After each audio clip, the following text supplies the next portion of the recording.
Electrostatics में जैसे हम लोग इलेक्ट्रिक फील्ड इंटेंसिटी पढ़े हैं inside the cavity of a conductor, उसी तरह से अपना एक छोटा सा कंसेप्ट रह गया है, that is electric field intensity inside the cavity of a non conductor. एक छोटा सा कंसेप्ट है, एक मास सेटिंग बनाए, electric field intensity inside the cavity of a non conductor. First of all you note it down, ठीक है, उसके बाद मैं एक्सप्लेन करता हूँ। Consider a uniformly charged non-conductor of a radius capital R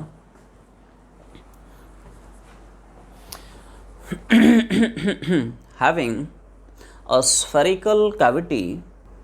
Then electric field intensity inside the cavity is uniform and is given by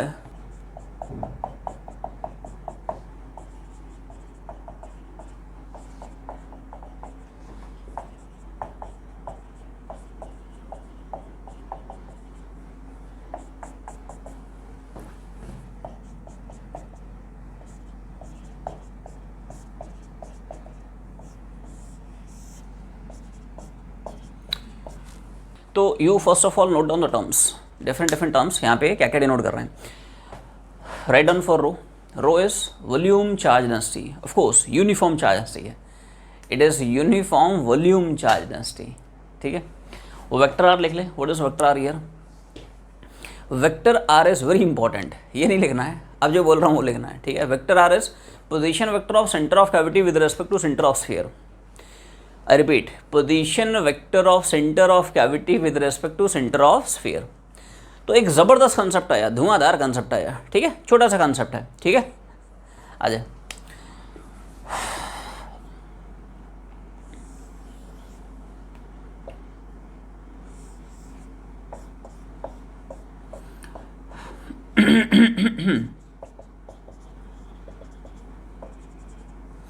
इसको ऐसे समझें, एक अपने पास यूनिफॉर्मली चार्ज नॉन कंडक्टर है।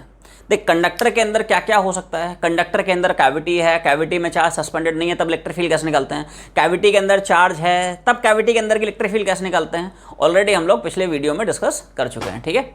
आज के इस लेक्चर में हम लोग डिस्कस कर रहे हैं कि अगर नॉन कंडक्टर के अंदर कैविटी कर देता है तो उसके अंदर की इलेक्ट्रिक फील्ड कैसे निकालते हैं, ठीक है। डायरेक्ट इस कंसेप्ट पर बेस जेईई एडवांस में सवाल पूछा जा चुका है, ठीक है। मेंस और नीट में भी सवाल पूछे जा सकते हैं, तो सब लोग ध्यान सुनना। जैसे मान ले एक यूनिफॉर्मली चार्ज, क्या बोला, यूनिफॉर्मली चार्ज नॉन कंडक्टर है, ठीक। इसका रेडियस मान लेते हैं सब कैपिटल आर है। इसमें एक छोटा सा कैविटी है, कहीं भी कैविटी हो सकता है, कॉन्सेंट्रिक कैविटी कर सकता है, नॉन कॉन्सेंट्रिक कैविटी कर सकता है, फर्क नहीं पड़ता है, ठीक है। तो फंडा ये आया कि ये जो कैविटी है दोस्त, कैविटी के अंदर वाले हर एक पॉइंट पे इलेक्ट्रिक फील्ड यूनिफॉर्म मिलती है, and this uniform electric field density inside at any point inside this cavity, it is given by this expression. बिल्कुल सिंपल से टर्म्स हैं। रो क्या है, volume charge density, of course uniform volume charge density है। Vector R is very important here. What is vector R here, it is position vector of centre of cavity with respect to centre of the sphere. Everyone see this, like vector R बहुत ध्यान से समझना।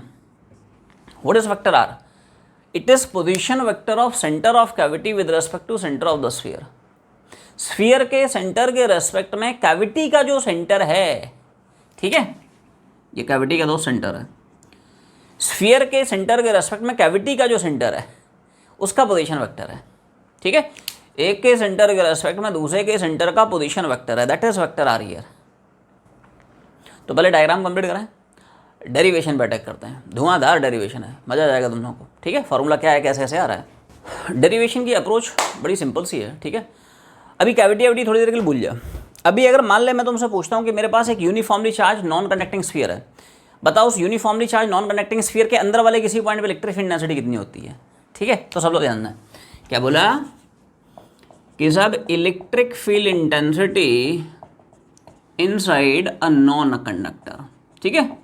पहले हम लोग non conductor के अंदर electric field density देखेंगे, उस रिजल्ट को यूज करेंगे to prove electric field density inside the cavity of non conductor, ठीक है। तो देखो जल्दी से बताओ, जैसे मान लो तुम्हारे पास एक स्फेरिकल और नॉन कंडक्टर यूनिफॉर्मली चार्ज है, total charge Q, total radius R. तो बता स्फीयर के अंदर वाले किसी पॉइंट पे इलेक्ट्रिक फील्ड डेंसिटी का एक्सप्रेशन क्या पड़ता है, what is the expression of electric field density at any point inside a non conductor. अभी कोई कैविटी का चक्कर नहीं है, ठीक है, कोई चक्कर नहीं। तो भाई साहब what is the expression of electric field density inside a non conductor, it is 1/4 pi epsilon not q into smaller upon r cube. ठीक है, इसको हम लोग चार्ज डेंसिटी के टर्म्स में कन्वर्ट करने की कोशिश करेंगे। कैसे, पूरा सुन लो बाद में छाप, इधर देख। तो भाई साहब चार्ज डेंसिटी क्या पढ़ते हो, वॉल्यूम चार्ज डेंसिटी। रो मतलब यहाँ पे क्या है, रो है साहब इसकी वॉल्यूम चार्ज डेंसिटी। बोलो तो देखो यहाँ पे दोस्त चार्ज डेंसिटी यूनिफॉर्म है, मतलब चार्ज जो है ना स्फीयर के पूरे इंटायर वॉल्यूम में यूनिफॉर्मली डिस्ट्रीब्यूटेड है। तो वॉल्यूम चार्ज डेंसिटी क्या होगी, total charge divide by total volume. कितना चार्ज है कितना वॉल्यूम में यूनिफॉर्मली डिस्ट्रीब्यूटेड है, इनका जो ratio is the measure of volume charge density. Everyone see this. तो इसका साहब टोटल चार्ज कितना हो गया Q, इसका टोटल वॉल्यूम कितना हो गया 4/3 पाई r क्यूब। ठीक है, तो देखो यहाँ से Q की वैल्यू कितनी उड़ाएगा, Q बराबर रो इंटू 4/3 पाई r क्यूब। क्या है, तो Q की वैल्यू यहाँ से उठा के यहाँ पे चिपका रहा हूँ। ठीक है, तो देखो electric field density everyone see this 1/4 pi epsilon not r upon r cube, और साहब Q की वैल्यू होगी रो 4/3 पाई, है ना, बोलते रहो भाई, ये सुनो क्या बोला, इधर देख। तो this is 1/4 pi epsilon not smaller upon r cube, ऐसे दे सकता। बच्चा जो Q की वैल्यू यहाँ से चिपका दिया, कितना, रो इंटू 4/3 पाई r क्यूब। ध्यान से देख, क्या 4 पाई उड़ते उड़ते दिख रहा है, क्या r क्यूब उड़ते उड़ते दिख रहा है, क्या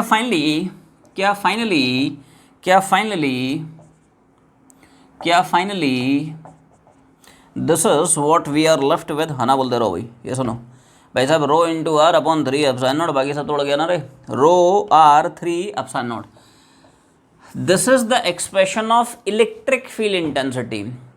अभी हमने कैविटी के अंदर इलेक्ट्रिक फील्ड घुसे नहीं है, ये तो सिर्फ और सिर्फ नॉन कंडक्टर के अंदर किसी भी पॉइंट पे इलेक्ट्रिक फील्ड इंटेंसिटी निकालनी in terms of volume charge row.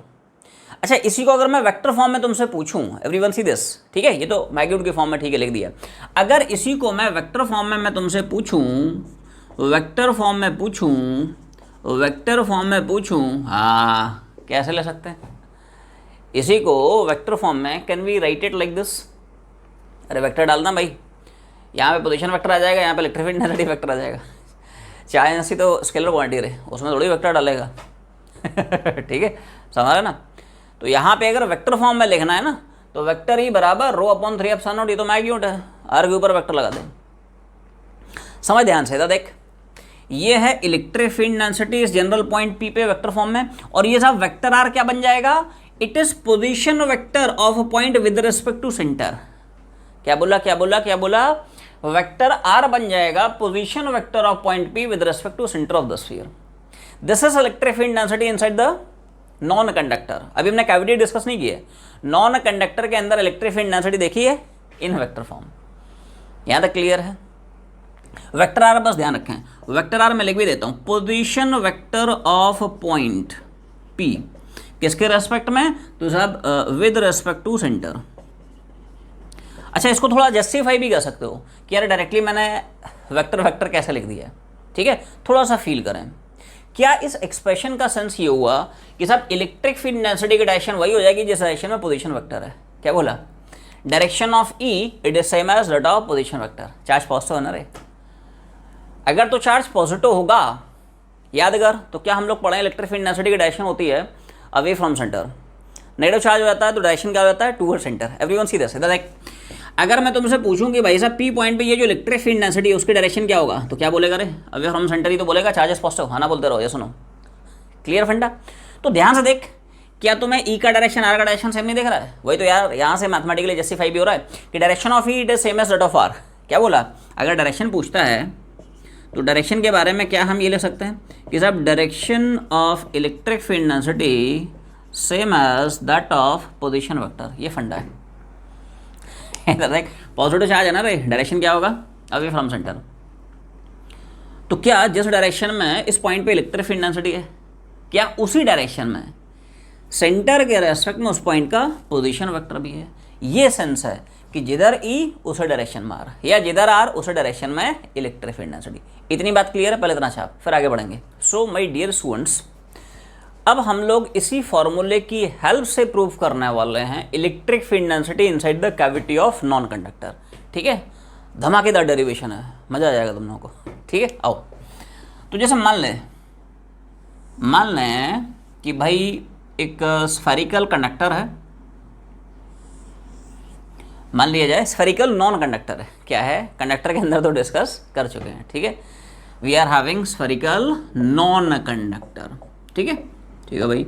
Uniformly charge है, यूनिफॉर्मली चार्ज है, हैविंग अ कैविटी, कैविटी कहीं भी हो सकती है, कॉन्सेंट्रिकली भी कैविटी आप डाल सकते हो, नॉन कॉन्सेंट्रिकली भी डाल सकते हैं, कोई दिक्कत नहीं, ठीक है, सेम रिजल्ट रहेगा, ठीक है। अब ध्यान से देखें, जैसे मान लिया जाए कि ये इसका सेंटर है और कोई जनरल पॉइंट्स आप पी पकड़ लेते हैं, क्या बोला, एक जनरल पॉइंट पी पकड़ लिया है और इस पी पॉइंट पे तुम्हें बताना है कि बता इलेक्ट्रिक फील्ड डेंसिटी कितनी हुई। कुछ कुछ पोजीशन वेक्टर मैं मान लेता हूँ, बड़ा सिंपल सा डेरिवेशन है, 2 लाइन का है, कुछ है नहीं उसमें, इधर देख। तो मैं कुछ कुछ पोजीशन वेक्टर मान रहा हूँ, position vector of centre of cavity with respect to centre of sphere, ये स्फीयर का जो सेंटर है, ये कैविटी का सेंटर है, तो स्फीयर के सेंटर के रेस्पेक्ट में कैविटी के सेंटर का जो पोजीशन वेक्टर होगा वो मैं मान लेता हूँ वेक्टर आर है, ठीक, ओके। कैविटी के सेंटर के रेस्पेक्ट में जनरल पॉइंट का जो पोजीशन वेक्टर है ये सब मान लेता हूँ वेक्टर बी है, कोई भी वेक्टर बी मान लिया है, ठीक। जो जनरल पॉइंट पी है उसका स्फीयर के सेंटर के रेस्पेक्ट में जो पोजीशन वेक्टर है वो मैंने वेक्टर ए मान लिया है। फिर से समझना है कौन कौन से वेक्टर क्या क्या सिग्निफाई कर रहे हैं, एवरीवन सी दिस। स्फीयर के सेंटर के रेस्पेक्ट में कैविटी के सेंटर का पोजीशन वेक्टर वेक्टर आर, ठीक है। स्फीयर के सेंटर के रेस्पेक्ट में जनरल पॉइंट पी, पी वो पॉइंट है जहां पे तुम्हें नेट इलेक्ट्रिक फील्ड निकालनी है, ठीक है। तो स्फीयर के सेंटर के रेस्पेक्ट में जनरल पॉइंट पी का जो पोजीशन वेक्टर है वेक्टर ए है, ठीक। और कैविटी के सेंटर के रेस्पेक्ट में उसी जनरल पॉइंट पी का जो पोजीशन वेक्टर है इट इज वेक्टर बी।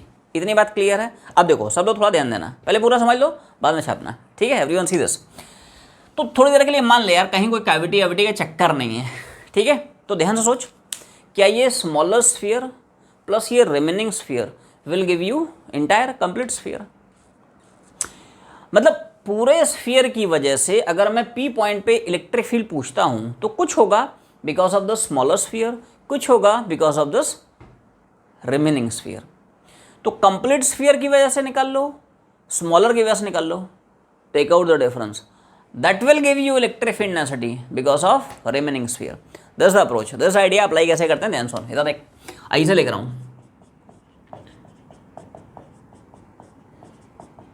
बस ये क्वेश्चन लिखता ही सवाल की बज गई बैंड, बैंड बाजे बज चुके हैं। तो सब लोग ध्यान सुनना, इधर देख, कंप्लीट स्फीयर की वजह से रिजल्टेंट इलेक्ट्रिक फील्ड लिखेगा, कुछ इस स्मॉलर स्फीयर की वजह से यहाँ पे इलेक्ट्रिक फील्ड, कुछ इस रिमेनिंग पोर्शन की वजह से, रिमेनिंग पोर्शन मतलब नॉन कंडक्टर हैविंग कैविटी की वजह से इलेक्ट्रिक फील्ड, ठीक है। तो यार रिमेनिंग पोर्शन की वजह से यार तुम इलेक्ट्रिक फील्ड डेंसिटी कितनी लिख लोगे, कंप्लीट की वजह से माइनस स्मॉलर की वजह से। तो कंप्लीट की वजह से निकाल लो, स्मॉलर की वजह से निकाल लो, टेक आउट द डिफरेंस, ठीक है। तो अब देखो मैं रिजल्टेंट इलेक्ट्रिक फील्ड लिख रहा हूं, लेकिन लिखने के लिए वही फॉर्मूला हम लोग घुमाएंगे। देखो अभी भी थोड़ी देर पहले किसी भी नॉन कंडक्टर के अंदर इलेक्ट्रिक फील्ड डेंसिटी का एक्सप्रेशन क्या हम लोग ये पढ़े, हाँ ना बोलते रहो भैया, सुनो, इसमें बस ध्यान ये रखना है कि यहाँ पे वेक्टर आर क्या है। देखो कोई भी यूनिफॉर्मली चार्ज नॉन कंडक्टर है, उसके अंदर वाले किसी भी पॉइंट पे, अंदर वाले किसी भी पॉइंट पे इलेक्ट्रिक फील्ड डेंसिटी ये पड़ता है, where vector R is position vector of point with respect to centre of sphere. तो ये हम लोग जनरल फॉर्मूला यूज करने वाले हैं because of electric field due to complete sphere and because of electric field due to smaller sphere. पहले complete के वैसे तुम लोगों को लिख के बताता हूँ। तो रो इनटू, बस पोजीशन वेक्टर ध्यान से पकड़ना भाई, पोजीशन वेक्टर में गलती नहीं, ठीक है। ऐसे ही स्मॉलर की वजह से मैं लिख रहा हूँ, तुम लोग थोड़ा सा दिमाग लगाओ, गड़बड़ नहीं, गड़बड़ नहीं। तो देखो कैसे कैसे लिखा है, सिर्फ तुम्हें ध्यान रखना है यहाँ पे पोजीशन वेक्टर क्या डालना है। देखो रो तो पूरा का पूरा स्फीयर है, यूनिफॉर्म रहेगा, चाहे कंप्लीट स्फीयर की तुम चार्ज डेंसिटी पूछो, चाहे स्मॉलर वाले की चार्ज डेंसिटी पूछो, चाहे रिमेनिंग वाले की चार्ज डेंसिटी, तो यूनिफॉर्म है, वो तो हर एक की बराबर। बस पोजीशन वेक्टर ध्यान रखना है, जिस स्फीयर की वजह से जिस पॉइंट पे देखना है उस स्फीयर के सेंटर के रेस्पेक्ट में उस पॉइंट का पोजीशन वेक्टर डाल देना है। जैसे मान ले मुझे कंप्लीट की वजह से यहाँ पे इलेक्ट्रिक फील्ड लिखनी थी, तो भाई सर इस स्फीयर के सेंटर के रेस्पेक्ट में जनरल पॉइंट पी का पोजीशन वेक्टर क्या लिखेगा, वेक्टर ए। तो यहाँ पे सेम फॉर्मूला वेक्टर आर की जगह वेक्टर डाल दिया है, सुनो क्लियर है। ऐसे ही जैसे मान ले स्मॉलर स्फीयर है, अभी बाकी सब भूल जाए, बाकी सब मत देख मत सोच, सिर्फ और सिर्फ एक ही टारगेट के बारे में सोच, ठीक है। ऐसा है, तो इस स्फीयर ऐसा सोच, अकेला अकेला स्फीयर है, इस स्फीयर की वजह से इस जनरल पॉइंट पी पे तुम्हें इलेक्ट्रिक फील्ड लिखनी है, तो क्या करेगा, चाहे ऐसी तो वही है रे, रो थोड़ी चेंज हुआ है। हाँ, इस स्फीयर की वजह से निकाल रहा है तो इसके सेंटर के रेस्पेक्ट में इस पॉइंट का पोजीशन वेक्टर, तो क्या वेक्टर बी डालेगा, ये फंडा है दोस्त, क्लियर है। अब कंप्लीट की वजह से आ गया, स्मॉलर का आ गया, चिपका दे। रिमेनिंग की वजह से कितना निकल आएगा, रिमेनिंग मतलब नॉन कंडक्टर हैविंग कैविटी की वजह से पी पॉइंट पे जो इलेक्ट्रिक फील्ड आएगी वो यहाँ से निकल आएगी, वैल्यू डाल रहा हूँ, ठीक है। 2 लाइन का डेरिवेशन है, क्वेश्चन नहीं था देख। तो कंप्लीट की वजह से कितना हो गया, माइनस स्मॉलर की वजह से कितना हो गया, अरे हाँ ना तो बोलो भाई, ये सुनो, क्लियर है। तो रिजल्टेंट की वजह से ये डाल दिया है, स्मॉलर की वजह से ये चिपका दिया, रो 3 अब साइन नोट बाहर निकल दिया, vector A minus vector B. अब ध्यान से यहाँ पे सोचो, क्या vector A minus vector B ये मेरा बन जाएगा vector R according to triangle law of vector addition. Everyone see this, क्या this vector plus this vector बराबर दिस वेक्टर, आई रिपीट, क्या बोला देख,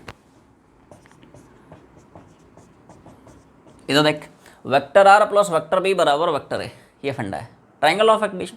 this vector plus this vector बराबर दिस वेक्टर, यहां से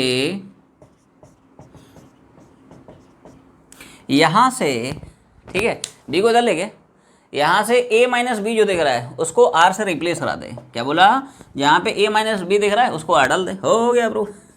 तो E बराबर रो, इसकी जगह बस वेक्टर r डाल दिया है।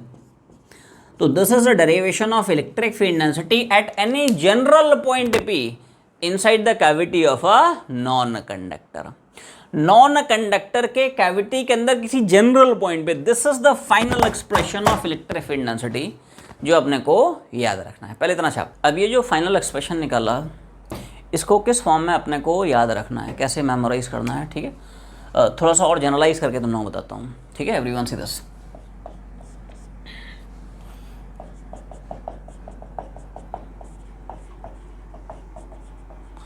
हमेशा ध्यान रखो, at any point inside the cavity of a non conductor you will see a region of uniform electric field, मतलब ऐसी इलेक्ट्रिक फील्ड मिलेगी जिसका मैग्नीट्यूड भी कांस्टेंट रहेगा, जिसका डायरेक्शन भी कांस्टेंट रहेगा। क्या मैग्नीट्यूड डालोगे, क्या डायरेक्शन रखोगे, आ जा समझते हैं। इधर देख, और थोड़ा सा रिजल्ट को एलाबरेट करके समझाता हूँ। इधर देख, जैसे ये मान ले नॉन कंडक्टर हैविंग कैविटी, ठीक है। तो इसके अंदर किसी भी जनरल पॉइंट पे जो इलेक्ट्रिक फील्ड डेंसिटी का अभी भी थोड़ी देर पहले हम लोग डेरिवेशन करके प्रूव किया रिजल्ट, E बराबर rho vector R upon 3 epsilon naught. ये तो बहुत भारी भरकम सा एक्सप्रेशन देख रहा है, ठीक है। वेक्टर आर ध्यान रखें, what is vector R, it is position vector, क्या बोला, it is position vector of centre of cavity with respect to centre of sphere. लेकिन अगर इसी का मैग्नीट्यूड मैं तुमसे पूछूं, अगर इसी का मैग्नीट्यूड पूछूं तो मैग्नीट्यूड क्या हम लिख सकते हैं, रो आर अपॉन 3 एप्सिलॉन नॉट। अरे इसका मैग्नीट्यूड है तो उसका मैग्नीट्यूड डालना भाई। और what is R, it is simply distance between centre of sphere and centre of cavity. मैं लिख देता हूं, आर क्या है, distance between their centres, centre of sphere and centre of cavity, ठीक है। आसान भाषा में सब ये आर है। तो जब भी आपको नॉन कंडक्टर के अंदर कैविटी दे देगा, पूछेगा बता उस कैविटी में इलेक्ट्रिक फील्ड इंटेंसिटी कितनी है, डायरेक्ट सवाल आया है। ये जो कंसेप्ट है ना, इस पर बेस डायरेक्ट एडवांस में सवाल आया है। 4 ऑप्शन उसने छाप दिए थे कि electric field intensity inside the cavity of a non conductor, 4 option दिए थे, यूनिफॉर्म है, नॉन यूनिफॉर्म है, मैग्नीट्यूड कांस्टेंट है, नन ऑफ देम, मतलब ऐसे। तो याद रखना है, there is a region of uniform electric field at any point inside the cavity of a non conductor, ठीक है। जेईई मेंस में भी आ सकता है, 2023 नीट में भी पूछ सकता है, ठीक है, कि सर नॉन कंडक्टर के अंदर कैविटी है तो उसके अंदर बताया इलेक्ट्रिक फील्ड यूनिफॉर्म होगी नॉन यूनिफॉर्म होगी। तो याद रखना यूनिफॉर्म होगी, मैग्नीट्यूड भी कांस्टेंट होगा, डायरेक्शन भी कांस्टेंट होगा। मैग्नीट्यूड बता दिया, ठीक है। अब सुन डायरेक्शन, तो डायरेक्शन क्या मैं बोलूंगा, इलेक्ट्रिक फील्ड इंटेंसिटी डायरेक्शन वही होगी जिस डायरेक्शन पोजीशन वेक्टर होगा। जिस डायरेक्शन में स्फीयर के सेंटर के रेस्पेक्ट में कैविटी का सेंटर का पोजीशन वेक्टर होगा, क्या that will be direction of electric field intensity. Electric field intensity direction बहुत इंपॉर्टेंट है, क्या बोला, ये तो मैग्नीट्यूड हो गया, ठीक है। डायरेक्शन, तो direction of E it is same as that of position vector. जिस डायरेक्शन में स्फीयर के सेंटर के रेस्पेक्ट में कैविटी के सेंटर का ये position vector, that will be direction of electric field intensity at any point inside the cavity of non conductor. Everyone see this, it's very very very interesting result. इधर देख, I am plotting few electric field lines inside the cavity. ये सुनो, जैसे तुम लोग पढ़ते हो ना यार कि एक लार्ज नॉन कंडक्टिंग शीट है उसकी वजह से यूनिफॉर्म इलेक्ट्रिक फील्ड लाइन्स निकलती हैं, एक लार्ज कंडक्टिंग शीट है, उसकी वजह से इलेक्ट्रिक फील्ड लाइंस यूनिफॉर्म निकलती हैं। ऐसे ही याद रख कि नॉन कंडक्टर के अंदर अगर कैविटी खींचता है उसके अंदर यूनिफॉर्म इलेक्ट्रिक फील्ड लाइंस निकलती है। ये रीजन है, ये जो रीजन दिख रहा है, this is a region of uniform electric field, जिसका मैग्नीट्यूड, ये जिसका डायरेक्शन खचाखच, ये तोड़ू रिजल्ट है। This is the result you guys need to remember. Clear? अब छापो। तो प्यारे बच्चों, बेस्ड ऑन दिस, ठीक है, इंटरेस्टिंग कंसेप्ट, एक छोटा सा सवाल बनाते हैं। ठीक है, एक ज़बरदस्त सवाल बनाते हैं। ठीक है, आजा। एक छोटा सा सवाल आया, जैसे मान ले, एक ब्रीफ में तुम लोगों को एक्सप्लेन कर देता हूँ। ठीक है, what exactly is this problem. एक मान ले नॉन कंडक्टिंग स्फीयर है, ठीक, यूनिफॉर्मली चार्ज है, चार्ज की वॉल्यूम चार्ज ऐसी अपने को गिवन है। ठीक है, it is having this small cavity. ठीक, distance between centre of sphere and centre of cavity मान ले अपने को ए दे रखा है, और जो स्फेरिकल कैविटी है मान ले उस स्फेरिकल कैविटी का रेडियस स्मॉल आर दे रखा है। ये सारे parameters they are given to us. ठीक है, अब उसने क्या किया, क्या तोड़ू कंसेप्ट लगाया। ध्यान सुनना, मजा आ जाएगा, जबरदस्त कंसेप्ट है। ठीक है, super amazing application of non conductors having cavity, मजा आ जाएगा। ठीक है, आ जाए। तो ध्यान से देख, उसने बोला साहब एक इलेक्ट्रॉन है, इसको कैविटी की इस इनर सरफेस से at an angle of 45 degree rest release कर रहा है। ठीक है, तो बता इलेक्ट्रॉन को कैविटी के एक सरफेस से कैविटी के दूसरे सरफेस तक जाने में कितना समय लगेगा। क्या बोला? Find out time taken by this electron to move from this point to this point. मान ले कोई पॉइंट ए बोल देता हूं, कोई नामकरण बी कर देता हूं। बता इलेक्ट्रॉन को ए से बी तक जाने में कितना समय लगेगा। क्या जबरदस्त कंसेप्ट है। तो एक्चुअली में this problem is based on motion of charge particle in a region of uniform electric field. अभी भी थोड़ी देर पहले हम लोग क्या पढ़े हैं, नॉन कंडक्टर के अंदर जो कैविटी होती है it's region of uniform electric field, और ये जो इलेक्ट्रॉन का मोशन हो रहा है वो इसी यूनिफॉर्म इलेक्ट्रिक फील्ड में हो रहा है। तो सबसे पहले first of all you have to look at the electric field lines. हम लोग क्या सीखे हैं, देख एक्सप्रेशन क्या है वो तुम्हें याद रखना पड़ेगा। This is the expression of electric field density inside the cavity of a non conductor. ठीक है, अब देख ध्यान से, इधर देख।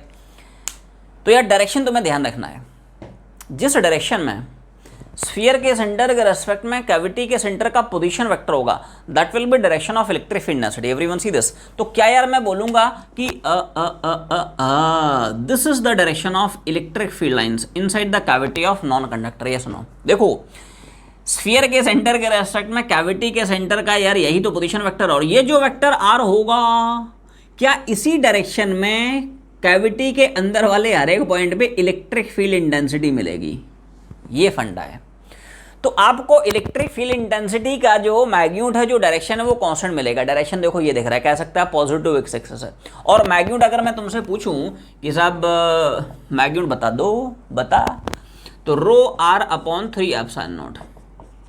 ठीक है, आर। अब आर क्या पड़ता है, R is distance between centre of cavity and centre of sphere which is in this case. वो सारे पैरामीटर्स अपने को गिवन है, कोई दिक्कत नहीं। ठीक है, तो ये साहब इलेक्ट्रिक फील्ड डेंसिटी का मैग्नीट्यूड और डायरेक्शन मैंने खींच दिया।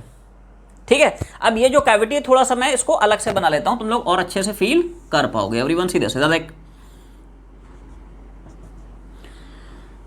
तो ऑल्दो इलेक्ट्रिक फील्ड डेंसिटी आपको इस डायरेक्शन में देखने को मिल रही है, लेकिन सिंस आपने चार्ज पार्टिकल जो छोड़ा वो सब पैरामीटर्स गिवन है। इलेक्ट्रॉन का चार्ज मान ले ए है, इलेक्ट्रॉन का मास एम है, वो सब पैरामीटर्स अपने को गिवन है। अब देखो इलेक्ट्रिक फील्ड इधर है, ठीक है, और ये एंगल वगैरह आपने को गिवन है, उसने 45 दे रखा है। ठीक है, अब क्या बोला, ये थीटा जो है 45 है।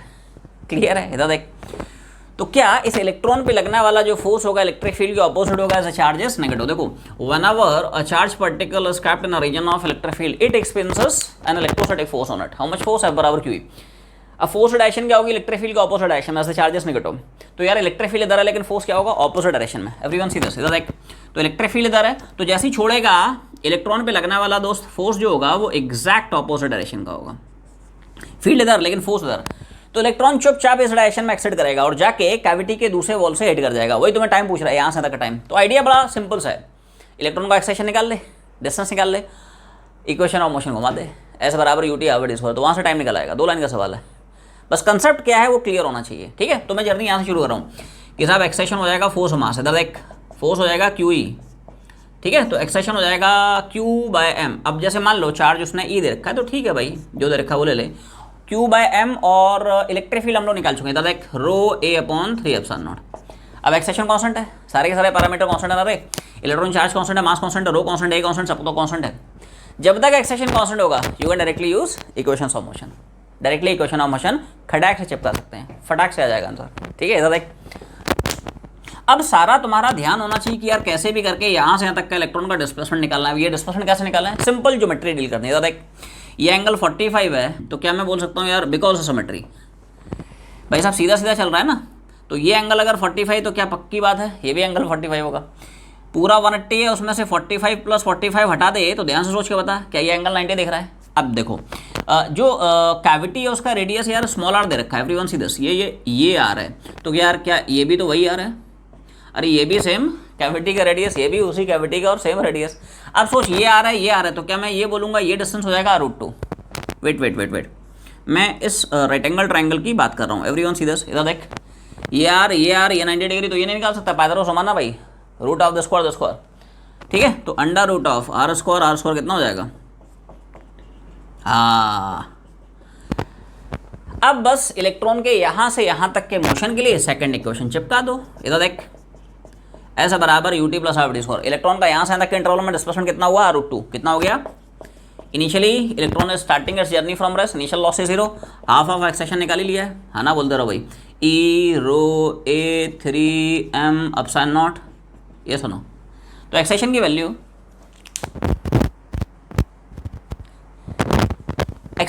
मैंने ये डाल दी, E rho A upon 3m epsilon naught × t², ठीक है। यहाँ से t² कितना निकल आएगा, तो ये हो जाएगा कितना, 6m epsilon naught r√2 divide by E रो, देख लो भाई क्लियर है, 6m epsilon naught r√2, denominator में आएगा E रो A, टाइम कितना हो जाएगा, हाँ 6m epsilon naught r√2 whole divide by E rho A।